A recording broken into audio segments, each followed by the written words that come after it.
Di masa pandemi ini banyak inovasi baru dari anak-anak muda di Makassar. Jangan menyerah di masa pandemi.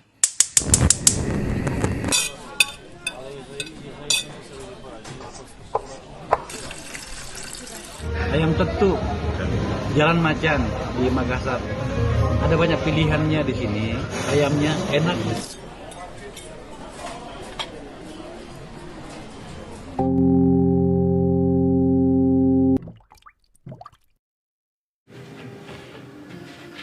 Bismillahirrahmanirrahim. Assalamualaikum warahmatullahi wabarakatuh.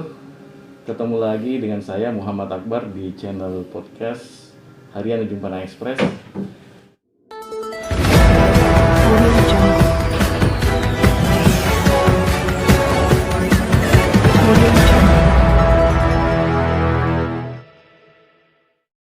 Bersama kami sudah hadir Pak Suhardi. Kalau selama ini kita kenal beliau sebagai pimpinan Astra Gapia Sulsel, beliau juga koordinator Astra Group. Jadi perusahaan Astra, perusahaan yang di bawah bendera Astra di Sulawesi Selatan. Betul. Beliau lah koordinatornya. Siap. Tetapi hari ini kita tidak berbicara Astra, Pak. Iya. Ini yang menarik. Satu hal yang menarik. Kalau selama ini kita kenal beliau di Astra, ternyata ada satu usaha yang saat ini Pak Suhardi coba geluti dan itu sangat jauh dengan bisnis yang selama ini dijalani. Iya. Ini bergerak di kuliner dan mungkin sebagian teman-teman sudah utamanya bagi para jurnalis di Makassar sudah tahu tempatnya, lokasinya. Tetapi untuk lebih luas kita akan mendengar gimana sampai beliau terjun ke bisnis kuliner ini. Bisnisnya namanya ayam tetu dan bisa kita lihat sudah punya brand cantik sekali. Alamatnya di Jalan Macan. Iya. Dan itu sudah sebulan Pak. Suhardi sudah sebulannya. Gimana ceritanya Pak sampai masuk di bisnis ini, di kuliner ini? Iya. Terima kasih Pak Akbar. Iya. Tapi izin nih, buka masker nggak apa-apa. Silakan, enggak apa-apa. Sudah jaga jarak. Sudah divaksin juga kita. Ya, terima kasih Pak Akbar diundang UPEX. Saya kira ini usaha sebenarnya masih masih sampingan lah kalau kalau dibilang usaha tetap belum, tapi saya mencoba untuk melihat ini peluang bukan hanya peluang, sebenarnya bukan bisnis murni komersil karena saya juga masih bekerja. Saya kira ini di masa pandemi ini membantu warga-warga yang untuk bisa bekerja juga di tempat kami juga itu sudah amal. Sudah satu hal yang bagi kami membantulah ya.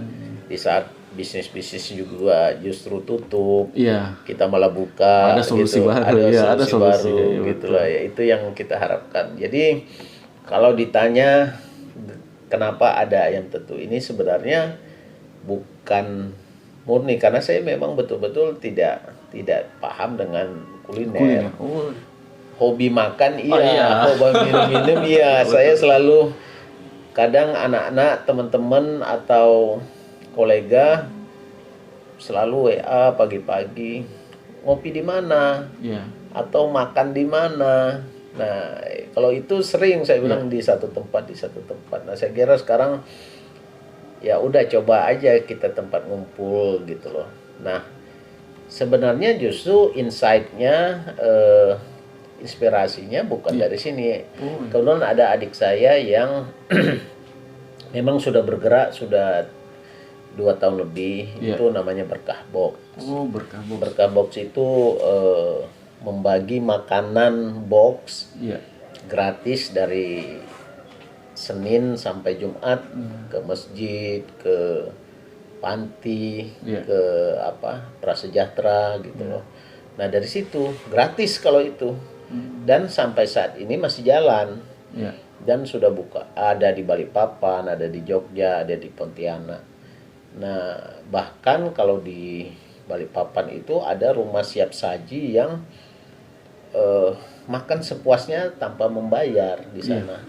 Jadi sebenarnya inspirasinya dari sana. Nah, saya kira saya juga ya udah, di samping ada bentuk donasi begitu, kenapa nggak dipadukan dengan sisi komersil? Ya, kalau sisi komersil betul-betul menjual ini, menjual, tapi menjualnya dengan catatan tetap berprinsip untuk sementara ini masih sifatnya bagaimana membantu lah. Makanya harga ayam tetu ini juga terjangkau sekali, tapi bukan dengan menghilangkan kualitas. Marginnya tipis lah, tapi tetap ada. Minimal sudah bisa menggaji karyawan. Sementara memang masih ada 10 orang. Tapi dalam waktu yang singkat, saya kira ya alhamdulillah, karena warga yang kita rekrut juga bukan yang mampu, yang betul-betul butuh kerja, bahkan dari daerah yang katakanlah membutuhkan pekerjaan gitu. Nah itu, jadi kenapa? Nah, karena itu sudah berkabok, sudah jalan, jadi menu sama teknis masakan sudah ada ininya, ilmunya sudah ada ilmunya. Nah, makanya timbul, dan ini juga ide dari adik, membuat kita jangan masuk ke franchise dulu. Kita coba dulu menu yang biar kita bangun brand image-nya ayam tetu. Nah, ayam tetu ini kan itu maknanya betul. Ada lagi maknanya Pak Akbar. Jadi ayam tetu itu mungkin ya, tetu kalau kita di Bugis ya atau ini itu sementara tetu itu kayak diketok, digeprek. Ya, istilahnya geprek lah ya. Jadi ayam geprek lah katakan begitu. Tapi kalau arahnya ke sana ya silakan juga. Tapi juga kepanjangan tetu ini kan terbaik tanpa tulang. Tulang. Jadi betul-betul makan ayam itu tidak usah repot lagi. Selama ini kan ada tulangnya. Nah, ini tanpa tulang. Jadi ayam tetu tanpa tulang. Ayam tanpa tulang, terbaik tanpa tulang. Itu kepanjangan tetu. Boleh juga geprek istilahnya gitu. Jadi lokalnya tetu. Iya, tapi kepanjangannya terbaik tanpa tulang gitu Pak. Menarik konsep bisnisnya Pak Suhardi, bahwa bukan hanya bisnis tapi ada unsur sosial, filantropi di dalamnya. Kalau berbagi berkah kan kita tahu sistemnya, kita makanan kita bagi gratis. Kalau yang UKM itu gimana sistemnya Pak Suhardi? Iya, gini, saya bangun itu juga terpikir, ya ini misi sosialnya juga bermain di sini. Tadi harganya jangan tinggi-tinggi, tapi kualitas dijaga, mengajak warga yang mau bekerja silakan. Nah, satu lagi saya masih mengajak UKM. Saya bangun tempat itu juga namanya ayam tetu. Bahkan kemarin ada di grup kami di share gitu. Coto dia posting di grup gambar coto. Nah, di situ dikomentari sekalian, namanya ayam tetu tapi kok jualannya coto gitu loh. Langsung saya bilang sebenarnya ya main bisnis kita tetap ayam tetu. Tapi di kami itu ya tadi semangatnya untuk membantu UKM lain. Coto ini kan UKM juga. Saya panggil salah satu coto yang sudah rasanya sudah pas. Selama ini mereka bayar sewa di tempat lain dan bayar sewa, dan itu pun tidak di fasilitasnya ya itu aja toh di depan parkiran. Cuma bayar sewa. Bayar sewa dan itu cukup tinggi, 20 juta setahun. Makanya saya bilang udah ke tempat saya aja. nggak usah bayar sewa lagi kan. Wih, gratis. Gratis. Iya. Tapi kalau ini ya hanya untuk bayar listrik air ya itu dari anu aja. Sisihkan Tapi jadi nggak ada ininya, dan tingkat kebersihannya juga terjaga. Kita siapkan untuk wastafel, cuci tangan juga, cuci piring. Selama ini kan kalau di pinggir jalan air bekas ini satu ember itu yang digunakan ratusan mangkok. Habis pakai orang lain, cuci lagi di dalam air yang sama pakai lagi. Jadi tidak kurang terjaga. Jadi itu saya panggil UKM. Nah saya juga pengen UKM lain kalau ada yang rasanya oke dan dia tidak ada tempat. Saya masih mengajak itu kalau ada. Misalkan yang dikenal di Makassar lah katakan, yang belum ada selain ayam, selain coto, misalkan sop ubi. Misalkan makanan tradisional. Sementara ini kue-kue tradisional juga ada pemasok, sudah kami ajak juga, dan mereka rutin setiap hari mengganti kue-kue tradisionalnya. Ada juga kacang, kerupuk. Silakan, pokoknya saya pengen mengajak UKM karena tempatnya masih cukup. Silakan buka stand kalau ada yang mau gitu. Kira-kira butuh berapa mitra UKM nih Pak untuk lokasi tempat itu? Kalau saya hitung-hitung itu bisa 4. Bisa 4 kalau kita ini gerobak lah ya nanti ini. Karena kalau untuk makannya sudah bisa bisa mengantisipasi sekitar 100 orang. Jadi sayang gitu loh, silakan kalau ada yang mau gitu. Kemarin kita sana mencoba menjajaki lokasinya, menarik sekali, tempatnya luas. Sangat, kalau anak-anak sekarang bilang instagramable. Sangat menarik untuk diambil gambar, untuk dimasukkan di medsos.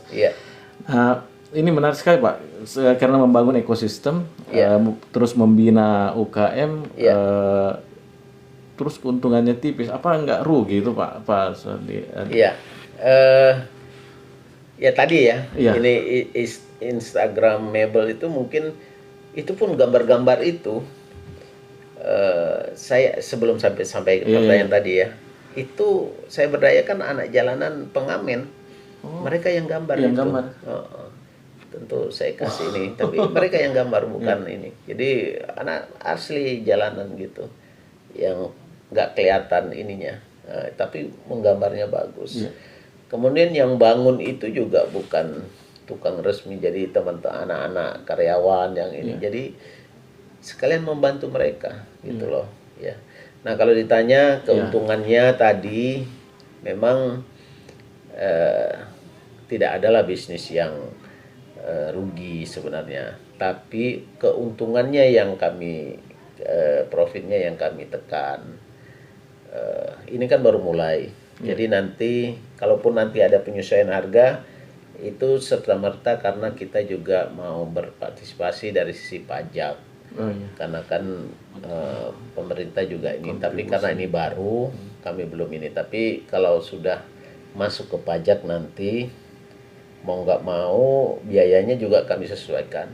Tapi tetap dalam koridor. Kalau dibandingkan dengan misalkan ayam tentu atau nasi kuning yang lengkap, nasi kuning macan gitu, harganya masih jauh di bawah yang umum ada di Makassar. Karena kalau itu kalau nggak salah ya di atas 20.000. Kami tekan di bawah 20.000. Saat ini kan 15-an ribu aja. Bahkan kalau untuk donasi Jumat kita buat khusus 10.000. Jadi Jumat juga banyak yang pesan begini untuk didonasikan ke panti-panti. Kami buat paket yang 10.000. Yang penting bisa layak dimakan oleh ini. Jadi kalau disebut untung ada nggak? Ya pasti ada untung, tapi hanya minim. Sementara inilah dulu. Yang penting bisa bergerak, bisa menggaji juga, alhamdulillah. Kayaknya banyak untung akhirat ya, Pak. Tapi kan namanya ini kita tetap harus ada sisi komersil, harus kita yang namanya bisnis harus jalan gitu. Jadi mudah-mudahan kita ambil dari produksi yang tinggi. Kayak kemarin kita kesulitan karena koki tukang masaknya juga satu kewalahan, jadi kita tambah lagi 2 untuk yang khusus masak yang utamanya nasi itu. Nah sisa bumbu dan lain-lain ada orang lain lagi gitu. Oke, terima kasih banyak Pak Suhardi. Sebenarnya beliau berkunjung kemari sebagai koordinator Astra, tapi kami tarik untuk bicara UKM ke podcast kami. Tapi tetap ngeling lah Pak. Artinya gini, Astra pun dalam koridor Astra juga selalu mengutamakan di samping bisnis, kita bagaimana melihat dari founding father kami bahwa semangat untuk saling bantu, sejahtera bersama bangsa itu sudah filosofi sejahtera bersama. Makanya setiap waktu selalu ada Astra itu dimanapun berada selalu memberikan kontribusi positif buat lingkungan. Betul, Pak. Jadi CSR kami juga jalan untuk membantu. Sebenarnya bantuan kan bukan materi semua bisa juga dalam bentuk pendidikan, latihan semua. Nah, kami selalu dipenuhi dengan jiwa, didorong untuk saling bantu, sejahtera bersama warga di sekitar instalasi Astra, gitu loh. Jadi nyambung antara makanan ini juga model bisnisnya Astra. Model bantuan.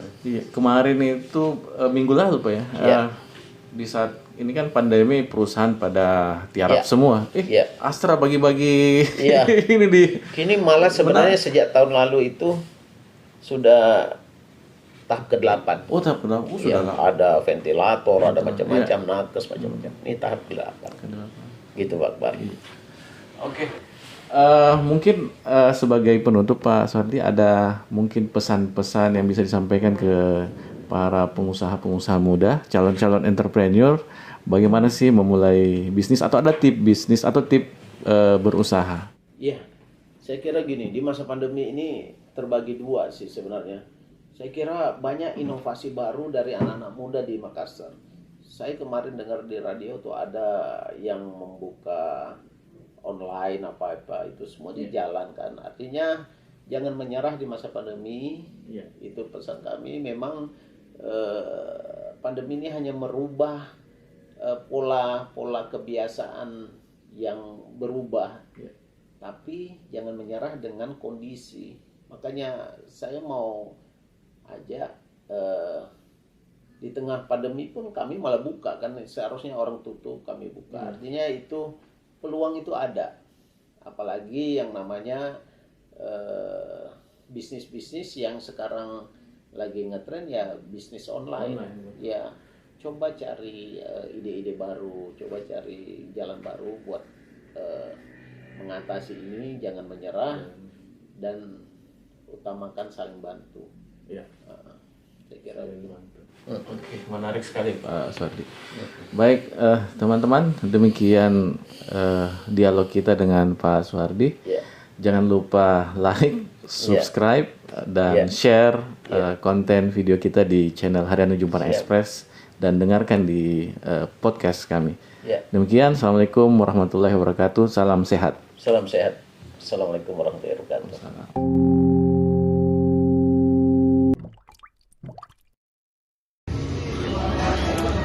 Saya sedang berada di Ayam Tetu, Jalan Macan di Makassar. Ada banyak pilihannya di sini. Tapi hari ini saya memilih untuk makan nasi kuning dengan beberapa tambahan. Ada 1 butir telur, ikan asin ala Padang, ayamnya enak. Dan masih banyak pilihan-pilihannya di sini. Saya rekomendasikan tempat ini. Apalagi tempatnya terbuka, bukan tempat tertutup. Relatively kita bisa sedikit merasa lebih aman dari kemungkinan perputaran virus yang hari-hari ini sangat menakutkan kita. datang ke sini ya. Rumah makan Ayam Tetu, Jalan Macan, Makassar. Terima kasih Pak Akbar.